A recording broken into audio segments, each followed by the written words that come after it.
Today's video is going to be really very important because today we are going to be starting off with the modern history. Okay, तो मैंने आपको बोला था कि मैं modern history आपका begin कराने वाला हूँ. ठीक है, तो हम लोग अब स्टार्ट करने वाले हैं आज से. And this is going to be a class 1. We are going to studying comprehensively from East India Company के एस्टेब्लिशमेंट टिल इंडिपेंडेंस. ठीक है, पूरा कवर करेंगे. जो जो इम्पोर्टेंट चीज़ें सब लिखेंगे, मार्क करेंगे. ठीक है. और we'll be able to cover the syllabus completely. Okay, तो बिगिन करेंगे हम 1608 से. 1608 में ईस्ट इंडिया कंपनी इंडिया में आई थी. तो ईयर बहुत इंपॉर्टेंट है. ठीक है, captain William Hawkins was the one who was given this responsibility. Okay, उनकी शिप थी जिसका नाम था हेक्टर. ये इंपॉर्टेंट चीज़ है, पेपर में पूछी गई. सबसे पहले उन्होंने फैक्ट्री एस्टैब्लिश की थी कहाँ पे? सूरत में.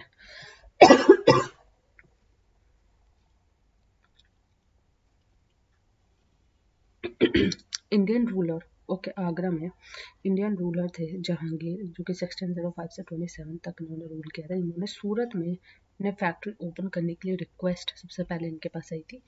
जहांगीर ने रिक्वेस्ट ग्रांट करते हुए उनको इंग्लिश खान कहा था. ठीक है, वेरी इंपॉर्टेंट थिंग. ओके, तो 1608 में. ठीक है, तो ये हमारी पहली फैक्ट्री थी सूरत की. इसके बाद 1609 में king James one of Britain, ठीक है, he extended East India Company the monopoly for the indefinite term. Okay, तो इनडेफिनाइट टर्म के लिए उनको मोनोपोली दे दी कि आप ही इंडिया में ट्रेड करिए और कोई ट्रेड नहीं करेगा. उसके बाद 1611 में फैक्ट्री ओपन हुई दूसरी इनकी, जो कि हुई मसूली पट्टनम में. कहाँ पे हुई? मसूली पट्टनम में फैक्ट्री ओपन हुई. कहाँ पर? आंध्र प्रदेश में. ठीक है, आंध्र प्रदेश में. ठीक है, उसके बाद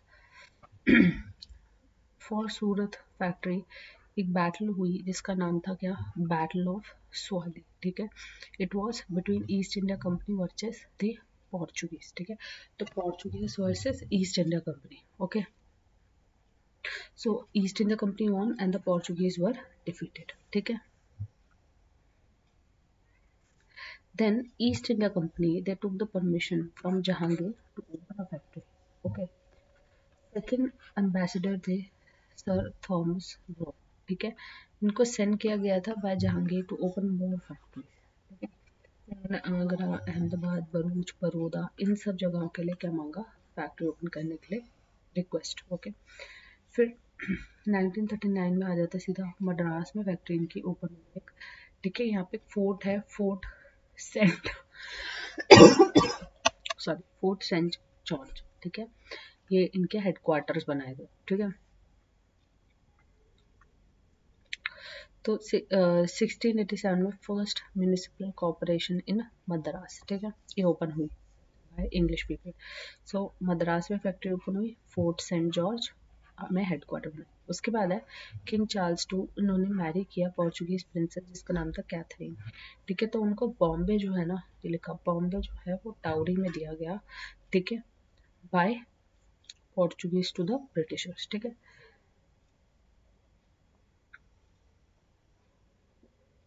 चलिए उसके बाद 1688 में बॉम्बे में फैक्ट्री ओपन होती है. ठीक है, उसके बाद 1690 में फैक्ट्री सॉरी बंगाल में ओपन होती है फैक्ट्री जिस which was done by Job Charnock. ठीक है, तो ये जो है एक इम्पॉर्टेंट पॉइंट है. This has been asked in the exam. ठीक है, तो ये इंपॉर्टेंट पॉइंट है, मैंने यहाँ पे स्टार पे मार्क किया. उसके बाद गोविंदपुर में. ठीक है, कलिकटा में, गोविंदपुर में एंड सुतरौली में. ठीक है, तो यहाँ पे सब पे कैलकाटा में ये फैक्ट्रीज यहाँ पे बनाई गई. ठीक है, Fort William was taken as the headquarter. ठीक है, अब देखो कैसे कैसे फैक्ट्री एस्टैब्लिश हुई, इसका एक सीक्वेंस है. देखो, सबसे पहले ये लोकेशन वाइज है. लोकेशन जैसे सूरत इज नियर टू गुजरात और उसके नीचे जाएंगे तो बॉम्बे. ठीक है, उसके इधर जाएंगे तो कैलकाटा और इधर जाएंगे तो मद्रास. अब देखो कैसे वन पे इस एरो में. So the sequence is something like this. ठीक है, ये पहली लाइन, ये दूसरी लाइन और ये तीसरी लाइन. ठीक है, तो सबसे पहले सूरत में हुई, फिर मद्रास में हुई, फिर बॉम्बे में हुई और फिर कैलकाटा में. तो ये एक ट्रिक है जस्ट फॉर योर मेमोरी. और memory aid for you to remember it. Okay, उसके बाद डैनिश लोग थे 1616 में पुलिकट लेक के पास ये थे, ठीक है। यहाँ पे इन्होंने एक फोर्ट बना रखा था तमिलनाडु में, डैनिश लोगों में, जिसका नाम था फोर्ट डैन्सबर्ग, ठीक है। तो थरंगमबली बदी एरिया है उड़ीसा में, सॉरी तमिल में, वहाँ पे बनाया गया था, ठीक है। 1845 में इन्होंने इस फोर्ट को सेल कर दिया था ईस्ट इंडिया कंपनी को, और ये छोड़ के चले गए थे बिकॉज इन्हें पता था कि ब्रिटिशर्स बहुत पावरफुल हैं and they won't be able to fight them, तो इन्होंने सेल करके जगह छोड़ दी।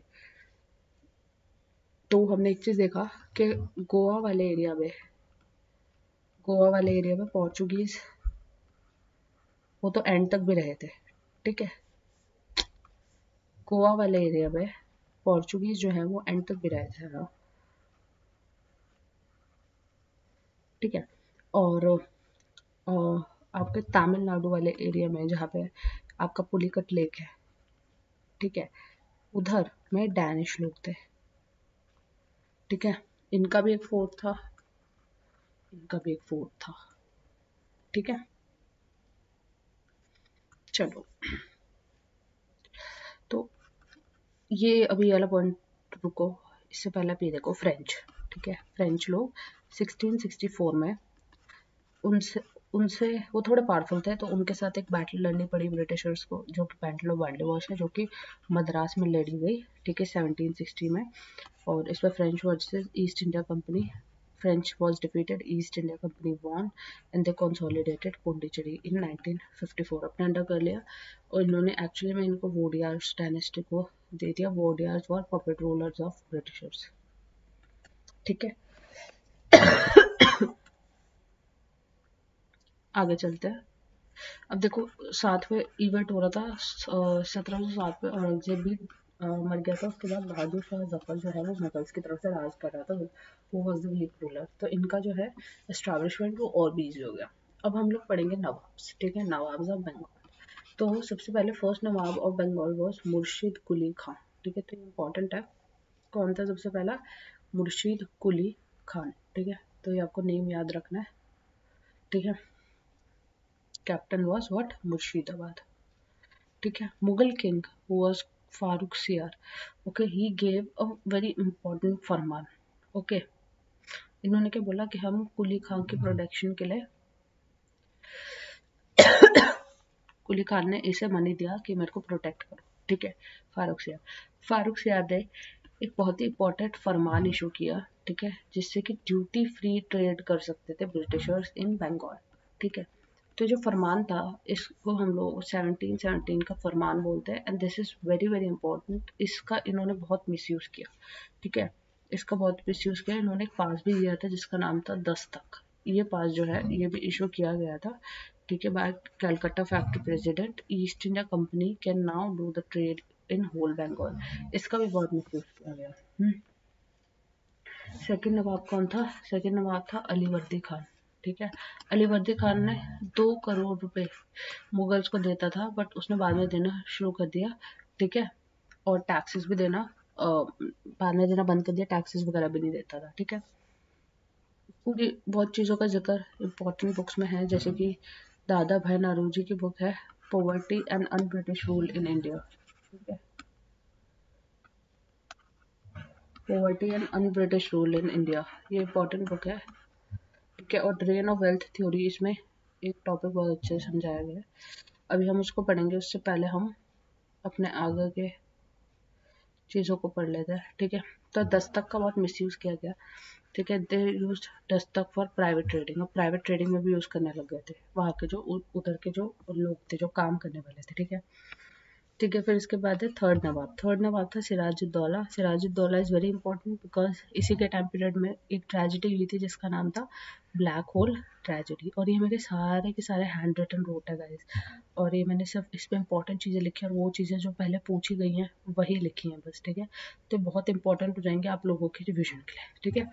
तो 1756 में ब्लैक होल ट्रेजेडी हुई थी, ठीक है, जिसमें 146 Britishers were locked inside the small room and because of the suffocation they died. तो reason of death was suffocation, ठीक है। They captured Calcutta and renamed it as Alinagar, ठीक है। उसके बाद रॉबर्ट क्लाइव, ओके, ही देन जब ये सब हुआ इसके बाद रॉबर्ट क्लाइव आया, इसने लड़ाई की किसके साथ, सिराजुद्दौला के साथ, और कैलकटा को कैप्चर कर लिया। एक ट्रीटी ऑफ अलीनगर साइन हुई, ठीक है, 1757 में, between Siraj and Robert Clive, ठीक है। अब देखो मीर जाफर आया, बैटल ऑफ प्लासी हुई थी सिराजुद्दौला के टाइम में, so this battle is very very important. Robert Clive and Sirajuddaula के बीच में बैटल ऑफ प्लासी, ठीक है। तो सिराजुद्दौला वर्सेस रॉबर्ट क्लाइव, ठीक है। तो सिराजुद्दौला वॉज किल्ड। इसके बाद आया फोर्थ नवाब, जिसका नाम था क्या, मीर जाफर। क्या नाम था, मीर जाफर।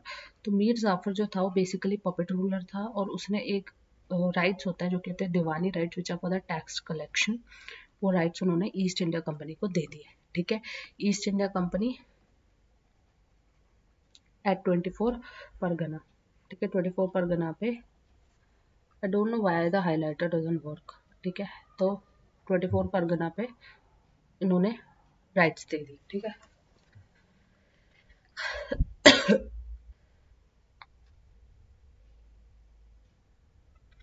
और नेक्स्ट बैटल इनकी जो थी ब्रिटिशर्स की, इसका नाम था बैटल ऑफ बेदरा।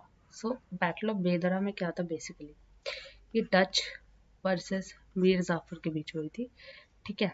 They defeated and they law, और ईआईसी भी थे, ठीक है। ईआईसी, अब डच और मीर जाफर एक साथ थे और ईआईसी इनके अपोजिशन में थे, एंड ये जीत गए थे, एंड इनको लीव करना पड़ा था, डच को लीव करना पड़ा था, ठीक है। ठीक है, इसके बाद मीर जाफर के बाद अब इन्होंने देखा कि भैया मीर जाफर जो है वो भी इनके अगेंस्ट हो गया था, as you have seen from the battle of Bedara, और इन्होंने मीर कासिम को बिठा दिया कि भैया तू बैठ जा, ठीक है। ये भी इनका पपेट रूलर था। इसने क्या करा, इसने दीवानी राइट्स को और भी ज्यादा बढ़ा दिया, that means Deewani rights were increase, okay. कहाँ तक बढ़ा दिया इन्होंने, ईस्ट बंगाल तक के दीवानी राइट्स वो लोग ले सकते थे, ठीक है। तो इन्होंने बिहार का कैपिटल भी बदल के उसका नाम रख दिया था मुंगेर, ठीक है। इन्होंने पटना को कैप्चर कर लिया था, ओके। फिर उसके बाद क्या हुआ, मीर कासिम की भी आगे खुली, यार मैं तो गलत कर रहा हूँ, तो इसने क्या किया, ब्रिटिशर्स को मारा, कैप्चर करा पटना को, ब्रिटिशर्स को मारा, और फिर ये भाग के गया मुगल से मदद मांगने टू शाह आलम टू। फिर हुई थी क्या, नेक्स्ट बैटल, जिसका नाम क्या था, बैटल ऑफ बक्सर, ठीक है। बैटल ऑफ बक्सर इन 1764, ठीक है। इसमें ईआईसी में मुंडो जो थे वो उनके अंडर लीड कर रहे थे और वो जीत गए थे। यहाँ पे इस वाले फ्रंट पे कौन था, मीर कासिम था, प्लस वो जिस मुगल के पास गया था शाह आलम टू वो था, ठीक है। प्लस शियाउद्दौला अवध का निजाम था, राजा था, ठीक है। तीनों को डिफीट कर दिया किसने, ईस्ट इंडिया कंपनी ने, ठीक है। पहली बात क्लियर हुई। उसके बाद पहले रॉबर्ट क्लाइव को भेज दिया गया था, ठीक है। फिर मुनरो वगैरह थे, फिर उसके बाद रॉबर्ट क्लाइव को वापस इंडिया भेजा गया। उसने क्या किया, उसने ट्रीटी ऑफ इलाहाबाद साइन की, ठीक है। ट्रीटी ऑफ इलाहाबाद किसके बीच में थी, शाह आलम टू और क्लाइव के बीच में, जिससे कि बंगाल, बिहार और उड़ीसा के जो दीवानी राइट्स थे, ठीक है, वो पूरे ईस्ट इंडिया कंपनी को मिल गए, ठीक है। तो ये क्लाइव जो है ना बहुत ही चालाक बंदा था।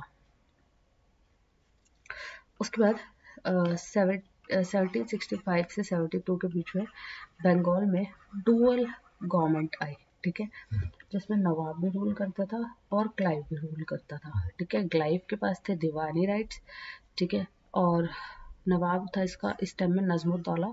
नजमुद्दौला के पास निजामत थी, निजामत मीन्स गवर्नेंस, और टैक्सेस कलेक्शन किसको करना होता था, ब्रिटिशर्स को, ठीक है। So basically they called it as power without the responsibility. Responsibility किसकी थी, नवाब की, ये सिर्फ पैसा कलेक्ट करने आते थे। अब देखो ट्रीटी ऑफ इलाहाबाद की बहुत इम्पैक्ट्स पड़े थे, तो अभी हम इम्पैक्ट्स देखते हैं कि ट्रीटी ऑफ इलाहाबाद के क्या क्या इम्पैक्ट्स हुए थे, ठीक है। वॉरेन हेस्टिंग्स, ये बहुत इंपॉर्टेंट क्वेश्चन है। वॉरेन हेस्टिंग्स जो है उसको 1772 में इंडिया भेजा गया, ठीक है, इंडिया भेजा गया। He was made the governor of Bengal and he did the governance and taxes collection, okay. जिसकी वजह से क्या हुआ, डुअल गवर्नमेंट का एंड हो गया, ठीक है। अब ब्रिटिशर्स ही रूल कर रहे थे, ब्रिटिशर्स ही टैक्स ले रहे थे, ठीक है। ट्रीटी ऑफ इलाहाबाद के बाद अब हम कुछ इंपॉर्टेंट गवर्नर जनरल्स और वाइसरॉय पढ़ेंगे, ठीक है, जो भी इम्पोर्टेंट है हमारी हिस्ट्री के लिए और उनके क्या क्या रोल रहे हैं, ये कभी कभी डायरेक्टली पूछ लेते हैं।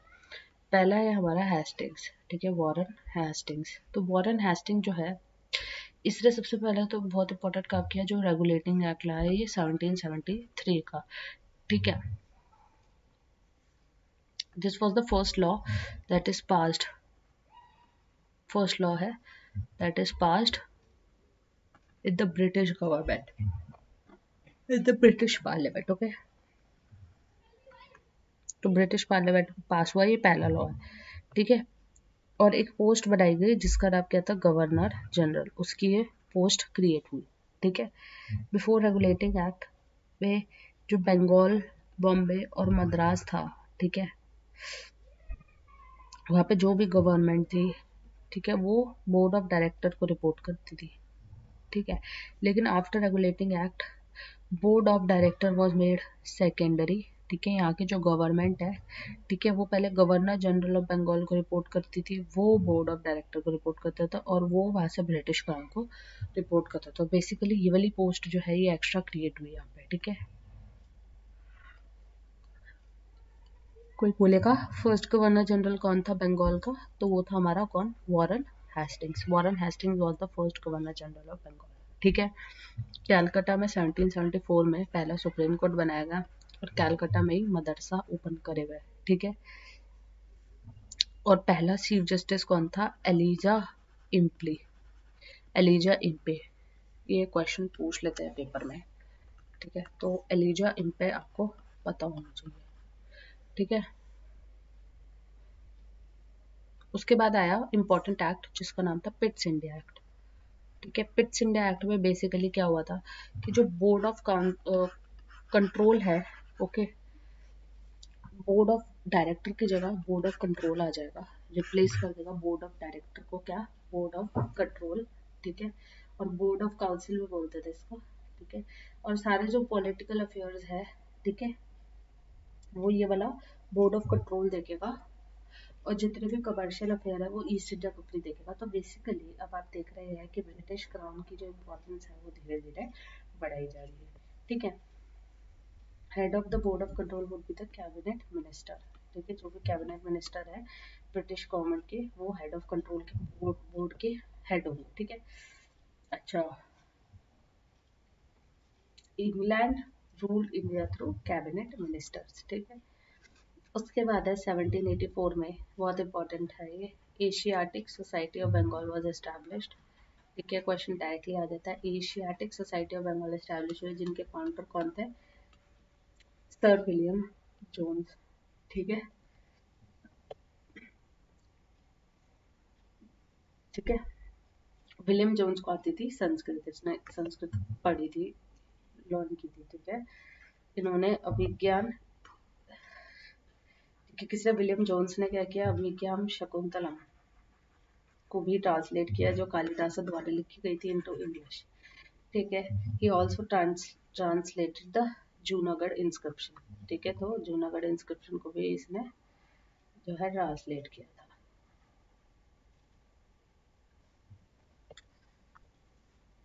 यार मैं तो पहले कर रही हूँ, Warren Hastings, Warren Hastings he created the post of collector, ठीक है।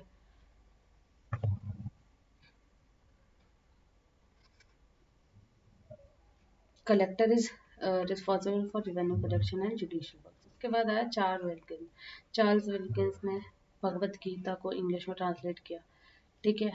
और जिसका इंस्ट्रक्शन, जो इंट्रोडक्शन पार्ट था भगवत गीता का, वॉरेन हेस्टिंग्स द्वारा लिखा गया था, ठीक है। उसके बाद है लॉर्ड, कट गया एक, लॉर्ड कॉर्नवालिस, ठीक है, लॉर्ड कॉर्नवालिस। इसने क्या किया था, इसने डिस्ट्रिक्ट जज की पोस्ट बनाई थी, ठीक है।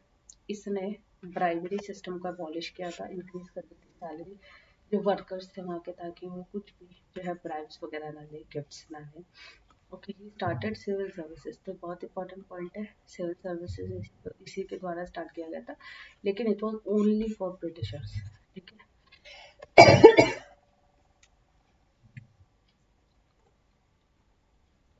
ठीक है। इसने संस्कृत कॉलेज भी खोला था, ठीक है। इसके टाइम में एक्चुअली संस्कृत कॉलेज खोला था, which was open by Jonathan Duncan in Calcutta, ठीक है। अब है 1793। 1793 में इसने परमानेंट सेटलमेंट्स का एक्ट इंट्रोड्यूस करवाया था, ठीक है। इसको अब लोग जमींदारी सिस्टम पे बोलते हैं, यानी कि जो जमींदार होते थे वो टैक्स कलेक्ट करते थे और वो इसको देते थे गवर्नर जनरल को, ठीक है। Third Anglo Mysore war was fought by him, ठीक है। एंग्लो मैसूर वॉर भी इसके द्वारा हुई थी। थर्ड एंग्लो मैसूर वॉर जिसमें कि Tipu Sultan versus East India company, ठीक है। Cause they won. उसके बाद है लॉर्ड वेलेस्ली। लॉर्ड वेलेस्ली जो है 1798 से 1805 तक रहा, ठीक है। इसको फ्रेंच नेपोलियन, इसको नेपोलियन भी बोलते थे, जो कि फ्रेंच का नेपोलियन था, इसको भी बोलते थे कि नेपोलियन की तरह। इसने एक बहुत ही गड़बड़ वाली चीज इंट्रोड्यूस की थी, जिसका नाम क्या था, जिसका नाम था सब्सिडी, जिसका नाम क्या था, इसका नाम था सब्सिडोरी अलायंस, ठीक है। तो सब्सिडोरी अलायंस जो होता था ना, इसमें बेसिकली जो ब्रिटिश आर्मी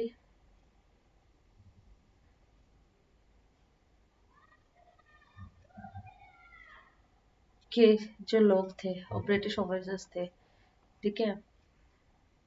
ये इस सब्सिडरी अलायंस नहीं है, दिस इज अदर थिंग। इसमें क्या होता था बेसिकली, सब्सिडरी अलायंस में क्या होता था कि जब भी कोई ये बोलते थे कि भाई मतलब कोई भी एक एरिया है, ठीक है, इंडिया का, बोलते थे यहाँ का जो नवाब है ये सही से काम नहीं कर रहा है, गुड गवर्नेंस नहीं कर रहा है, तो इसलिए इसका एरिया हम लोग ले रहे हैं अपने अंडर। तो ऐसे करके लोग एरियाज अपने अंडर ले लेते थे, ठीक है। So this was subsidiary alliance, और ये एक्चुअली में लॉर्ड वेलिस ने इंट्रोड्यूस की थी। इसलिए भी बोला था कि जो ब्रिटिशर्स है,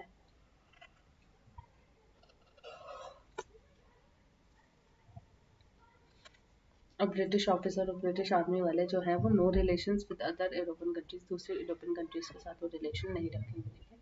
उसके बाद आया लॉर्ड कॉर्नवालिस। अच्छा, कॉर्नवालिस तो हमने भी किया है, ये रिपीट हो गया, कोई बात नहीं। अब ये देखते हैं। अच्छा देखो, अब देखो सब्सिडरी अलायंस के बारे में। पहली सब्सिडरी अलायंस कब साइन हुई? हैदराबाद में हुई बाय निज़ाम, हैदराबाद के निज़ाम द्वारा इन 1786, ठीक है। उसका सेकंड साइन हुई थी 1799 में Mysore bye Tipu Sultan, Anglo Mysore war, ठीक है। पहली मैसूर वॉर तो हैदर अली द्वारा लड़ी गई थी, ठीक है। सेकंड एंग्लो मैसूर वॉर में कुछ नहीं हुआ था, but Haidar Ali was he died, actually मैंने लिखा नहीं हुआ यहाँ, मैं लिख देती हूँ, हैदर अली डाइड, ठीक है। उसके बाद थर्ड एंग्लो मैसूर वॉर हुई, जिसमें कि टीपू सुल्तान है उनका बच्चा, जो कि फ्रेंच लोगों से फैसिनेटेड था, हेंस उसका ईस्ट इंडिया कंपनी से नहीं बनेगी अच्छी, तो वो उसके अगेंस्ट है, ठीक है। ठीक है। उसके बाद 1789 to 92 third Anglo Mysore war हुई, जिसमें कि Tipu Sultan versus lord Cornwallis हुआ, ठीक है। जिसमें कि Tipu was defeated at a treaty of Seringapatam was signed between lord Cornwallis और कर्नाटका में है सेरिकपटला। फोर्थ एंग्लो मैसूर हुई टीपू सुल्तान वर्सेस वेलेस्ली, ठीक है। He was killed and Mysore was return to Wodeyars. और दूसरी कंट्रीज जहाँ पे ये साइन हुआ subsidiary alliance, that is Maratha and Awadh, ठीक है। Wellesley he called himself the Bengal tiger, ठीक है। And he built Fort William college of Kolkata, ठीक है। उसके बाद है लॉर्ड हेस्टिंग्स, ठीक है। लॉर्ड हेस्टिंग 1813 से 23 तक, तो इसने रैयतवाड़ी सिस्टम इंट्रोड्यूस किया था। थॉमस मुनरो ने इसको स्टार्ट किया था from Madras, and he extended to the Assam areas north east as well, ठीक है। उसके बाद EIC डायरेक्टली ही they took the taxes from the farmers, तो ये जमींदारी सिस्टम से थोड़ा सा और मॉडिफाइड था। इसमें बीच में से जमींदार को हटा के इन्होंने क्या कर दिया था, खुद ही टैक्स कलेक्शन करना शुरू कर दिया था।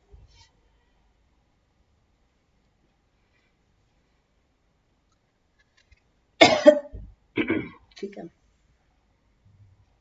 इसके बाद हमारे पास महलवारी सिस्टम।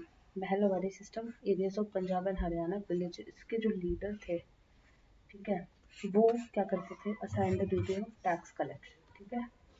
तो गाइस अगर आपको वीडियोस अच्छे लग रहे हैं तो हमारे चैनल सूदिंग स्टडीज़ को सब्सक्राइब करिएगा, ठीक है। अभी जाके एक बार सब्सक्राइब पे क्लिक कीजिएगा। चलिए अब हम पढ़ते हैं इंडस्ट्रियल रेवोल्यूशन आया था उनकी एज में, जहाँ पर मशीन एज आई थी जिसका प्रोडक्शन इंक्रीज हुआ था, इंक्रीज इन मार्केट। अब देखो लोगों ने क्या सोचा कि जब machine age that means industrial age जो है वो यूके ब्रिटेन में आ रही है, ठीक है। तो ये क्या सोचा है कि यार देखो जब प्रोडक्शन इंक्रीज होगा तो प्रोडक्शन के लिए आपका मार्केट बड़ी चाहिए, और सबसे बड़ी मार्केट थी इंडिया के पास, है ना। तो इसलिए उन्होंने सोचा इंडिया पे हमें अपने प्रोडक्ट्स अब यहाँ पे सेल करने चाहिए, ठीक है। उसके बाद आए थे चार्टर एक्ट। पहला आया था 1813, हर 20 साल में चार्टर एक्ट आता था। पहला आया था 1813 में, उस हिसाब से आप लोग लगा के एक्ट्स ले सकते हैं, ठीक है। End of trade monopoly of East India Company. Now they could have the trading rights of tea and only China. China और टी, चाइना से रिलेटेड जो ट्रेड था, टी से रिलेटेड जो ट्रेड था, सिर्फ उसी के मोनोपोली राइट्स थे, बाकी के ले लिए गए इनसे वापस। अब इंडिया में और भी ब्रिटिशर्स की कंपनी आ सकती थी, बिकॉज वहाँ पे क्या आ गई थी इंडस्ट्रियल एज, ठीक है। And they could invest 1 lakh per year for education in India. ये बोला गया कि आप जो भी कंपनीज आएगी उनको एटलीस्ट 1 लाख इन्वेस्ट करना है फॉर एजुकेशन।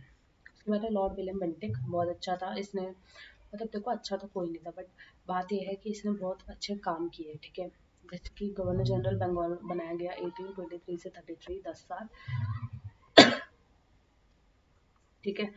इसने 1829 में ही अबॉलिश्ड सती प्रथा, ठीक है। राजा राम मोहन रॉय हेल्ड हिम। राजा का title actually Mughal king Akbar II ने राजा का टाइटल दिया था राम मोहन रॉय को, ठीक है। This is also asked many time exam, ठीक है। इसने ठगी सिस्टम को भी एंड कर दिया था। उसके बाद है चार्टर एक्ट ऑफ 1833, ठीक है। पहले क्या था 1813, अब है 1833, ठीक है।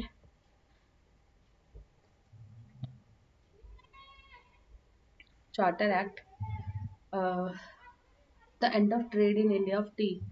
अब टी के साथ भी ट्रेड ईस्ट इंडिया कंपनी का खत्म कर दिया। Monopoly with China is also ended, ठीक है। गवर्नर जनरल ऑफ बंगाल को गवर्नर जनरल ऑफ इंडिया बना दिया गया। Lord William Bentinck was the first governor general of India, last governor general of Bengal, ठीक है। 1835 में बनाया गया। इस टाइम में मैकॉले रिपोर्ट या मैकॉले मिनट इंट्रोड्यूस हुआ था, जिसने Macaulay system of education introduce किया था, ठीक है। He banned the child sacrifice, और 1935 में first medical college of India Calcutta medical college इसने खोला, ठीक है। उसके बाद है लॉर्ड चार्ल्स मैकाफे, ओके। इसने इसने एक काम किया था, इसने क्या किया था, freed Indian press, India press को पहले जो लिमिटेड थी ब्रिटिशर्स द्वारा, उसको इसने फ्री किया, and hence he is called as the liberator of Indian press, ठीक है। उसके बाद Lord Dalhousie, youngest governor general of India था ये। डॉक्ट्रिन ऑफ लैब्स इसने इंट्रोड्यूस किया था, जिसमें ये क्या करता था, इसलिए बोला कि कोई भी जो अडॉप्टेड सन है, ठीक है, अगर किसी किंग का कोई अडॉप्टेड सन है तो वो इनहेरिट नहीं कर सकता थ्रोन को। अगर ऐसा केस है तो डायरेक्टली वो वाला थ्रोन ईस्ट इंडिया कंपनी या ब्रिटिशर्स के पास चला जाएगा। तो ईस्ट इंडिया कंपनी यानी तो ब्रिटिशर्स के पास चला जाएगा, ठीक है। ठीक है, and will be transfer to the Britisher. इस तरीके से इसने सतारा, उदयपुर, झांसी, नागपुर इन एरियाज को ऐसे ही कैप्चर किया डॉक्ट्रिन ऑफ लैब्स से, ठीक है। उसके बाद है चार्टर एक्ट ऑफ 1853, 1833 और नाउ 1853, फिर आएगा 73, है ना। अभी हम देखते हैं 73 आता है कि नहीं। 1853 फर्स्ट इंडियन रेलवेज इंट्रोड्यूस इसके द्वारा की गई, ठीक है। इसने बोला कि सिविल सर्विसेज के जो एग्जाम होंगे वो एग्जाम, सिविल सर्विसेज में जो एंट्रेंस होगी एग्जाम्स के थ्रू होगी, ठीक है। ओपन टू इंडियंस है, बट इंडियंस को एग्जाम कहाँ पे लिखना होता है, तो ब्रिटेन में जाके, ब्रिटिशर्स के पास जाके, ठीक है। Charles Woods dispatch, Indian education system, Magna Carta, modern education इसको ही कहा जाता है वुड्स डिस्पैच को। और ये किसने इंट्रोड्यूस किया था, डलहौजी ने। पोस्टल स्टैम्प वो स्टार्टेड, टेलीग्राफ वो स्टार्टेड, ठीक है। पहला जो है कैलकाटा से आगरा तक का टेलीग्राफ किया था, तार जिसे हम कहते हैं, ठीक है। ठीक है, public work department PWD establishment हुआ, ठीक है। कनाल, ब्रिजेस, रोड्स को वेल्ड करने के लिए। Evolution of titles and pensions, Shimla was declared as summer capital and made the headquarters of British Army. ठीक है, पहला इंजीनियरिंग कॉलेज खोला इसने इंपीरियल कॉलेज ऑफ इंजीनियरिंग, जिसको आज हम आईआईटी रुड़की के नाम से भी जानते हैं। पहला कॉलेज था जिसको लॉर्ड डलहौजी ने खोला था। ठीक है, इसने वीडो रिमैरिज एक्ट पास किया था और इसकी हेल्प की थी ईश्वर चंद्र विद्यासागर ने। ठीक है, तो good governance, Waheed Ali Shah, kind of subsidiary alliance के अंदर इसने कैप्चर कर लिया था अवध को। ठीक है, ordinance report was shifted from Calcutta to Meerut, ये भी इसके टाइम में हुआ था। इसके बाद है रिवोल्ट ऑफ 1857, इसको मैं नेक्स्ट लेक्चर से स्टार्ट करूंगी। ठीक है, अभी आई होप आप लोगों को जितना पढ़ा है वो समझ आया होगा। नेक्स्ट लेक्चर में से हम लोग रिवोल्ट ऑफ 1857 से स्टार्ट करेंगे, because it's a separate topic, तो मैं इसमें ये स्टार्ट नहीं करूँगी। ओके, तो these are my handwritten notes, आप भी इसके साथ साथ मैं जैसे जैसे पढ़ा दूँ उसके साथ साथ बना सकते हैं। ओके, एंड आपको क्या करना है, चैनल को जस्ट सब्सक्राइब कर देना, और वीडियोस आ रही हैं, बन रही हैं, अंडर वे है, बनाती रहूँगी डेली। कंप्यूटर का कोर्स भी चलाएंगे, साइमल्टेनियसली मॉडर्न हिस्ट्री भी चलाएंगे और साइमल्टेनियसली मैथ्स भी चलाएंगे। ठीक है, सब चलाएंगे हम लोग और पूरा अच्छे से कंप्लीट कर लेंगे। Okay, so thank you so much guys, have a nice day, bye, thanks for watching.